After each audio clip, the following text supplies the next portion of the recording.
दोस्तों नमस्कार। जल्दी से जल्दी जुड़ें और प्रॉपर लाइट नहीं है लेकिन खबर पर आप गौर करें।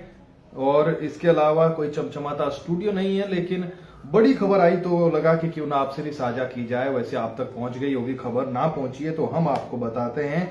अभी कुछ देर पहले ही जो डिनोटिफाई सरकार कुछ जो है फैसले ले रही है, कुछ डिनोटिफाई किया है, उसको लेकर अभी कुछ देर पहले ही प्रेस कॉन्फ्रेंस एक में अटेंड करके आया। अभी सुखराम चौधरी एक प्रेस कॉन्फ्रेंस कर रहे थे जो बिजली विभाग में, बिजली बोर्ड में जो डिनोटिफाई किया गया है उसको लेकर वो प्रेस कॉन्फ्रेंस बीजेपी की चल रही थी। और बीजेपी लगातार हमलावर है, कह रही है कि हम जो है धरना प्रदर्शन करेंगे, लगातार धरना प्रदर्शन करेंगे। सरकार तैयार रहे कि अगर सरकार ना मानी, अपने जो है बदले की भावना से काम करती रही तो हम जो है धरना प्रदर्शन करेंगे और कोर्ट तक का रास्ता अपनाएंगे। लेकिन बीजेपी इधर धमकी देती रही कि हम कोर्ट में जाएंगे, वो करते रहे। उधर सुक्खू सरकार ने एक और बड़ा फैसला ले लिया है। बिना मंत्रिमंडल की फिलहाल सरकार है लेकिन फैसला ये लिया है कि जो है 181 स्वास्थ्य संस्थान डिनोटिफाई कर दिए हैं फिर से। कल वो बिजली बोर्ड में थे, कुछ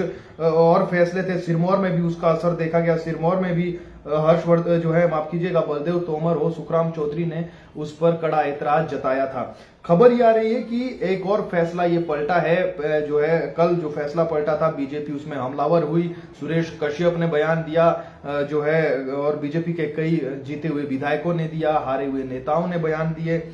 और लेकिन अब जो खबर ये है कि 1 अप्रैल 2022 के बाद से जो नए खोले गए हैं या फिर अपग्रेड किए गए हैं 181 स्वास्थ्य संस्थान, उन्हें डिनोटिफाई कर दिया गया है। देखिए इस पर एक बात क्लियर हो जानी चाहिए। हवा क्या बनता है गांव प्रदेश में, गांव में क्या हवा बनता है? हवा ये बनता है, डिनोटिफाई करने का हवा ये दिया जाता है कि जैसे सरकार जनहित में काम नहीं कर रही है या बदले की भावना से काम कर रही है। 2017 के चुनाव के दौरान आप पहला महीना उठाकर देख लीजिए, सरकार के फैसले उठाकर देख लेना, इस सरकार में देख लेना, कोई नई चीज नहीं है। बिजली बोर्ड में जो अभी कल डिनोटिफाई कुछ चीजें की है, 3 जिसमें सर्कल है, सब डिवीजन है, 17 सब डिवीजन है और डिवीजन है।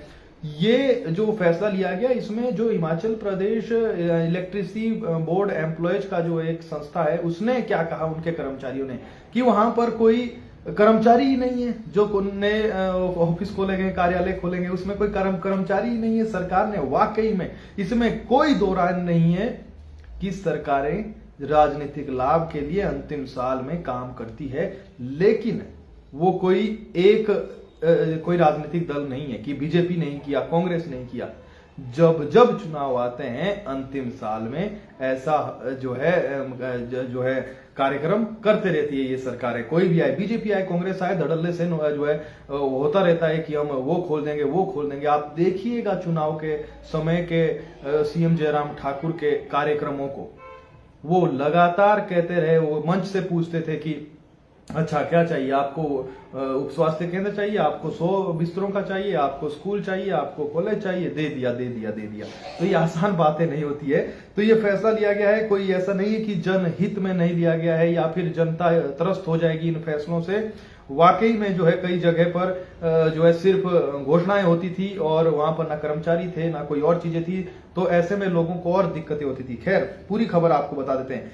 1 अप्रैल 2022 के बाद से जो नए खोले गए हैं या फिर अपग्रेड किए गए हैं 181 स्वास्थ्य संस्थान को डिनोटिफाई कर दिया गया है। तो यकीन कीजिए आप, 1 अप्रैल 2022 के बाद से तकरीबन 181 स्वास्थ्य संस्थान खोले गए या फिर अपग्रेड किया गया। जो पिछले 3 सालों में ना किया गया हो, वो इन 6 महीनों में कर दिया गया था। खैर आगे आपको बताते हैं कि कल भी कुछ चीजें निकलकर सामने आई थी। इसके अलावा आज हुआ यह कि प्रधान सचिव स्वास्थ्य के जो सुभाशीष पांडा, इस संबंध में उन्होंने आदेश जारी किए हैं। आदेश ये है और स्पष्ट कहा गया है कि हिमाचल प्रदेश में 1 अप्रैल 2022 के बाद से खोले गए नए स्वास्थ्य संस्थान हो और जो अपग्रेड किए गए स्वास्थ्य संस्थान है उन्हें डिनोटिफाई किया जाता है। सीधा आदेश उसमें कहा गया है कि डिनोटिफाई किया जाता है।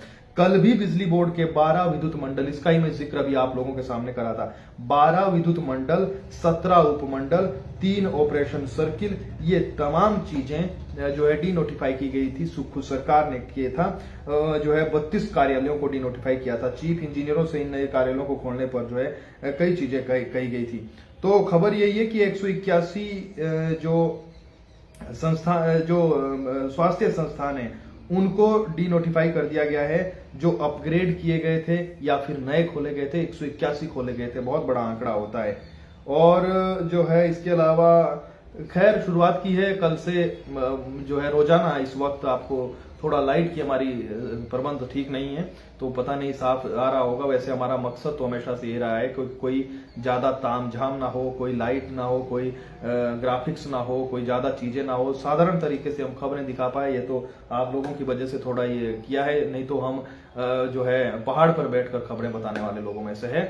बस साधारण तरीके से आपको खबर मिल सके और कम संसाधनों के बावजूद आपको खबरें देते रहेंगे। कोशिश है कल से कि जैसे बाकी जगह पर अब बाकी संस्थान जो है बड़ी खबरें लेकर आते हैं, दिन भर का एक पूरा कार्यक्रम लेके आते हैं, वो आपको बताएं। लेकिन उसमें दिक्कत क्या होती है, हमसे ये नहीं हो पाता है कि हम सिर्फ दिन भर की जानकारी आपको दें, दिन भर की जानकारी आपको दें, ये हमसे नहीं हो पाता है। क्योंकि जानकारी ही दे देना, वो तो जानकारी आप तक पहुंच जाती है मोबाइल में, तो फिर हमारा बक बक करने का यहाँ पर क्या फायदा है। उससे अच्छा एक दिन छोड़कर कुछ बेहतर किया जाए, कुछ रिसर्च की जाए, किसी टॉपिक पर बात की जाए। जैसे अब यही खबर थी, ये तो बड़ी खबर थी, तो मैं आ गया आप लोगों के सामने। अन्यथा हमारा रहता है कि कुछ रिसर्च की जाए कि इस फैसले से क्या नुकसान है, क्या फायदे होंगे, कुछ विशेष आप लोगों के बीच लाया जाए। लेकिन खैर कोशिश रहेगी आते इस तरीके से आगे। और फिलहाल खबर यही है कि 1 अप्रैल 2022 के बाद से नए खोले गए और अपग्रेड किए गए 181 स्वास्थ्य संस्थानों को डी नोटिफाई कर दिया गया है। फिलहाल के लिए इतना ही। मेरा नाम जयप्रकाश तोमर है। पहाड़ प्राइम को आप YouTube पर जाकर भी देख सकते हैं, यहां पर भी आप देख सकते हैं। और फिलहाल के लिए इतना ही। नमस्कार।